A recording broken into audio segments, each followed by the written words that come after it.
These stories are not to be glorified or to glorify the streets or incarceration or prison. All right.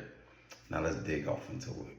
When I first got locked up, now this story is a little crazy, right? It's a little crazy, right? So stay with me, right? When I first got incarcerated, hold up. When I first got incarcerated, I was with my daughter the day I got locked up.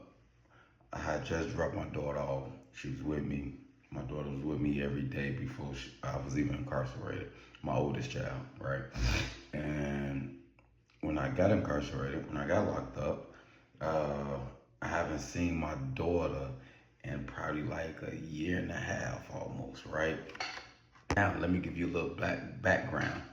My mother always came to visit me every single week. Every single week. She never ever missed a visit. Rain, sleet, snow, blizzard, flood, tornado. My mother was always there every single week, perfect attendance, even when I went off to prison, right?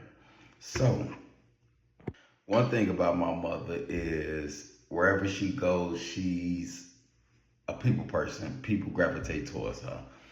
Kids love her. So my mother would come on visit and come into the visiting room and be talking to other individuals, or she'll give somebody a ride or something in that nature, right? So this particular time, she comes into the visiting room. I had just got out of SEG. She comes into the visiting room, and this time she has a little dark-skinned girl with her. Now, mind you, I haven't seen my daughter in almost a year and a half, right? I talk to her all the time on the phone, but I did not allow her to come see me, right? So imagine a year and a half that went past. I haven't seen her. I haven't seen a picture of her, just only know the voice, right? So as my mother come walking into the visiting room, she has a little girl holding her hand. So I'm talking to one of the guys who I was going to visiting room with. I'm like, man, look at my mama. She always got somebody else's kid with her, right? And so my mother keeps walking up to the window with the little kid. So I look over.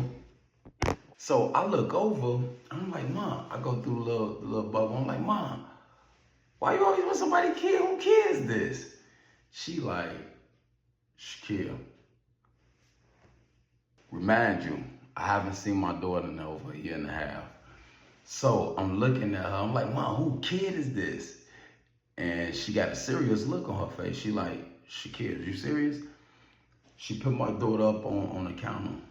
And as I look, I'm staring. I'm like, oh my God, that's my daughter.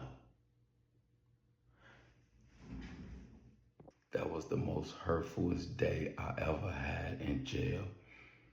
The most hurtfulest day, because when I left that visiting room, I left back hurt and in pain. Because one thing about jail, in order for you to stay sane in jail, you must lose your insanity. It's crazy. True story.